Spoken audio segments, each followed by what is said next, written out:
obviously there's a deep-seated demand for food support throughout the community. This demand is only growing. Early this morning at 5 a.m., the Joint Information Center sent out a message announcing they have reached the 2,000 commodities limit as cars lined up 3 hours prior to the Teasan baseball field distribution site opening their service. If we saw, all those cars lined up on Friday, and we saw similar issues today, we can expect to see a crowd. Hopefully it's not as much, but I'm anticipating, always prepare for the worst, which is to see much longer lines than we have bags to accommodate. Just last week, the Guam Department of Education had to close down the operations early at the PD warehouse for similar reasons.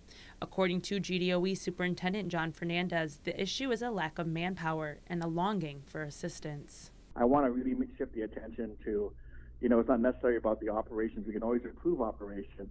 But the fact that you've got 1,000 cars lined up at 5 a.m. in the morning to get food support, that's the real issue. And for immediate relief today, GDOE received assistance from the Department of Public Works, helping unpack the commodities. Additionally, the Guam Police Department controlled traffic, and he adds that the National Guard may soon be activated.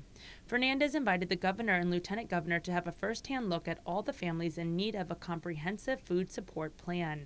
This afternoon, during Adaloop's press briefing, the governor said the long lines are evidence of the demand, and now that they have stepped in, she believes there is a good system in place. I think we have provided an improved organization and improved support and improved resources to our Department of Education.